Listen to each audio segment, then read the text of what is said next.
voulait pas finir La voix l'histoire au d'amour. centre du soleil, Alors, on ne faisait pas de racontez-moi. politique. Tu peux comprendre ça, Rédige? Tu peux le comprendre? Ça avait été son rêve de jeune fille à elle aussi. Jean-Marc Barroso, bonjour.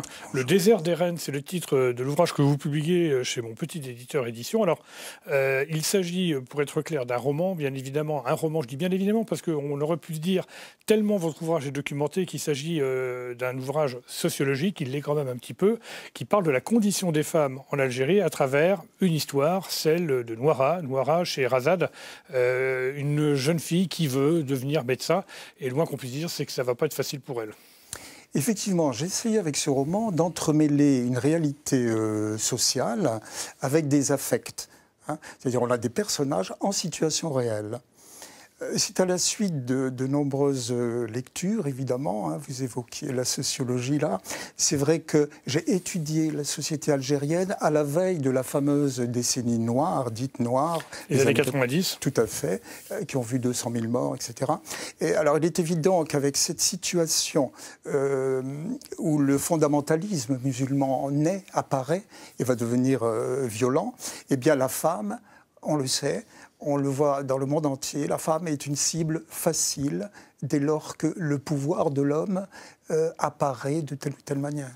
Alors, on va préciser quelque chose quand même. Votre patronyme n'est pas inconnu à ceux qui connaissent un petit peu les régions hispaniques, puisque Barroso, c'est un nom espagnol, 4 générations espagnoles installées à Oran. Vous me disiez, pour préparer cette émission, que c'était un peu un fief d'immigration espagnole en Afrique du Nord. Et votre maman était veuve, et donc elle s'occupait de vous et de votre fratrie. Vous étiez 3, et vous avez compris, dans l'Oran algérien de l'époque, que la situation de la femme était très difficile. Vous étiez très jeune quand vous êtes parti, mais ça vous a marqué. C'est un fait, oui. Maman étant veuve très jeune, je l'ai observé. C'était le capitaine de notre petit bateau. Et il est évident que nous dépendions d'elle totalement dans tous les domaines. Et donc la voir dans ce milieu machiste oranais, puisque 90% des Oranais étaient d'origine espagnole, il faut dire que la péninsule ibérique est à vol d'oiseau à 100 km à peine. Donc beaucoup d'Espagnols ont vécu à Oran et donc il est évident qu'il y avait une sorte de machisme et j'ai observé très tôt le statut fragile de la femme. Alors, je vais être honnête avec vous et être franc, je ne m'attendais pas tout à fait à ce genre d'ouvrage. Et en le lisant, j'ai découvert un peu une descente aux enfers pour cette pauvre Noira qui va être confrontée à son frère qui, lui, Youssef, qui est un fou de Dieu, je crois qu'on peut dire les choses comme ça. Donc, contraste d'un côté entre une jeune fille qui veut être médecin et son frère qui est un fou de Dieu. Et alors là, le clash va être terrible. C'est juste. Je pense que le paradigme de Scheherazade, l'exemple type de Scheherazade, s'appliquerait volontiers à Noira, qui est la protagoniste, une jeune fille savante. Tout à fait, elle se fait appeler Noira Scheherazade. Noira, c'est la fleur, et la fleur blanche. Donc vous voyez, je joue aussi sur la provocation. Puisque Noira, elle est jeune, elle se dit moderne, c'est un cœur d'artichaut, elle est très sensuelle, elle est belle, elle veut savoir. Elle assume sa beauté. Tout à fait. Et elle a choisi tout de même de faire médecine, c'est-à-dire non seulement une fonction au service des autres, mais aussi une fonction qui a besoin de recherche. On est en veille permanente quand on est médecin. Donc on a cette jeune fille qui est lancée vers l'avenir avec passion et bonheur, et en face d'elle, son frère, qui lui est un fondamentaliste musulman et qui n'accepte pas que sa sœur soit émancipée à tel point. Alors, entre les deux, on peut dire qu'il y a le père. Alors, le père, on précise quand même qu'il vit avec sa famille très confortablement. C'est quelqu'un qui a une très belle situation. La fille, le père s'entendent pas obligatoirement très bien. Il est persuadé qu'elle s'est mise de côté volontairement. Et puis, il va s'apercevoir à un moment que c'est encore pire que ce qu'il pouvait imaginer, parce que c'est pas tellement elle qui est responsable, puisqu'elle va être finalement enlevée. Et là, ça va être une séance terrible. Vous faites des descriptions quand même. On se dit, mais c'est incroyable qu'on atteigne ce tel niveau de cruauté contre les femmes parce qu'elles ont le malheur de ne pas vouloir adhérer à la religion dominante. Je crois que la réalité dépasse la fiction en la matière. On sait combien l'homme est capable d'être violent à l'égard de la femme. C'est pire que ce que vous racontez, d'après vous. Ah, il me semble, oui. Je crois qu'on ne sait pas tout. Quand vous songez que même en France, une femme sur 3, une femme décède tous les 3 jours sous les coups de son époux. En Espagne, c'est pire. Et je crois que plus on descend vers le sud, eh bien, mon Dieu, il y a des choses à apprendre. Alors oui, alors vous savez pourquoi je vous dis ça? Parce qu'à un moment aussi, vous évoquez le fait que la femme est rabaissée en permanence, on la traite de tous les noms, et puis on lui dit qu'en fait, d'une manière générale, les femmes ne sont pas à la hauteur. À un moment, vous évoquez les fluides, le sang, le lait maternel, et Youssef dit finalement, c'est une des raisons pour lesquelles les femmes ne sont pas en mesure, j'allais dire, d'assumer. C'est ça. Donc les fondamentalistes feront flèche de tout bois, n'est-ce pas, pour trouver à la femme un statut bien cadré, n'est-ce pas, qui correspond à son fantasme, à une lecture des textes fondamentaux, du Coran en l'occurrence. Hein. Il s'agit bien de, finalement, diriger la femme, lui dire ce qu'elle doit faire, hein, ce qui ne convient pas du tout à Noira. Elle va le payer. Hein, son émancipation, elle va être châtiée. Elle va être châtiée. Bon, nous sommes dans la fiction, mais encore une fois, on sait combien des jeunes filles sont enlevées par leurs frères et ramenées au pays. Quelquefois, dans d'autres nations, vous verrez les jeunes femmes qui reçoivent des jets d'acide au visage. C'est-à-dire qu'elles sont marquées à vie, châtiées à vie. Hein, tout ça au nom d'une morale imposée par l'homme fondamentaliste, en l'occurrence. Alors, petite parenthèse, on parlait tout à l'heure du père, qui a une bonne situation. Bon, il va aller à Alger faire des affaires. Ça ne plaît pas au fils qui se méfie. Il demande à sa deuxième épouse, Lila, de le ramener dans le droit chemin. Et à un moment, d'ailleurs, vous évoquez aussi l'influence de la colonisation, puisque vous dites, il est évoqué le fait que c'est d'avoir connu l'époque française que mon père s'est dépravé. C'est à ce moment-là, et à cause de ça, Youssef évoquant son père, que bon voilà. Donc la colonisation aussi a laissé des traces, et chez les fondamentalistes, évidemment, c'est plutôt sous un angle très négatif. C'est juste. L'Occident, c'est le diable, n'est-ce pas ? Et le père de Lila, de Noira, de ce jeune Youssef, est un apparatchik. C'est un privilégié du système.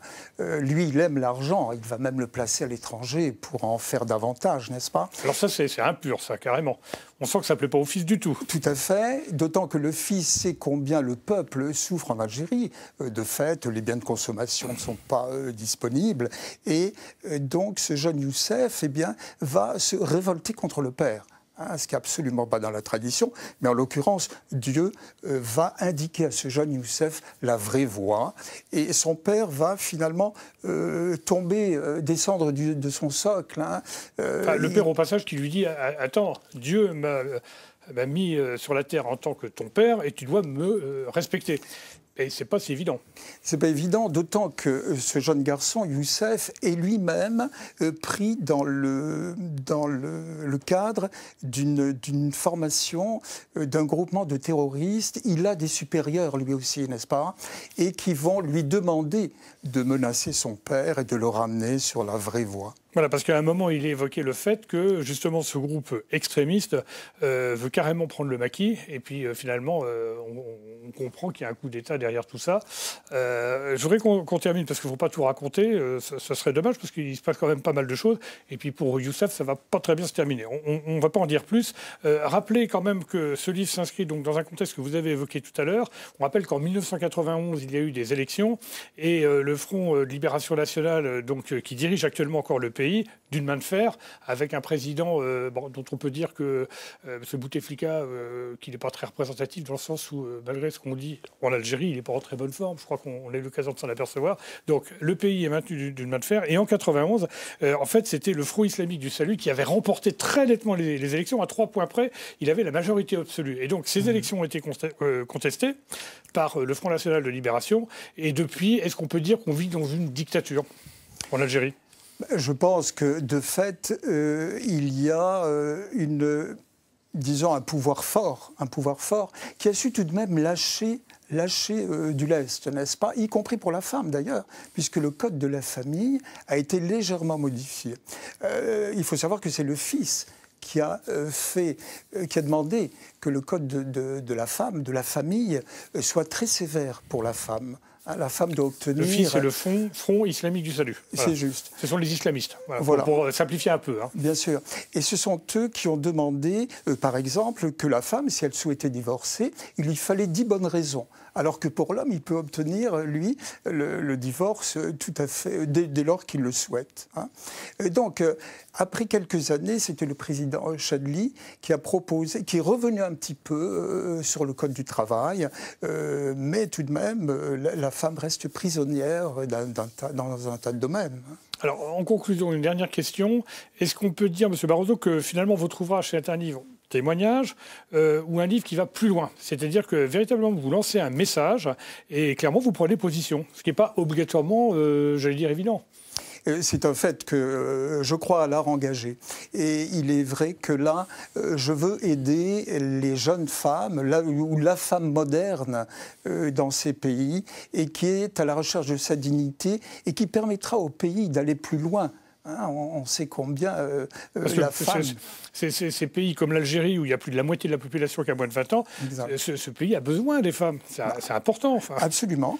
Et on trouve en Algérie des mouvements, donc des femmes qui recherchent, des féministes tout simplement, qui recherchent une dignité et qui proposent des programmes pour que la femme connaisse un meilleur sort. Voilà, en d'autres termes, le combat des femmes est loin d'être gagné sous nos latitudes. C'est peut-être encore plus difficile, notamment en Algérie, mais pas seulement. C'est vrai qu'il y a encore beaucoup de travail à faire. Sans aucun doute. Très bien. Mais écoutez, Jean-Marc Barroso, merci. Je rappelle le titre de votre ouvrage, Le désert des reines. Alors, hautement, j'allais dire, métaphorique, un très joli livre, avec des passages un petit peu difficiles, mais qui permettent de comprendre quelle est la situation des femmes, notamment en Algérie. Je rappelle que c'est un ouvrage qui est publié chez mon petit éditeur édition. Merci beaucoup. Merci, Vémoudé. On ne voulait pas finir la voix d'histoire d'amour. Au centre du soleil, on ne faisait pas de politique. Tu peux comprendre ça, Rudy? Tu peux le comprendre? Ça avait été son rêve de jeune fille à elle aussi.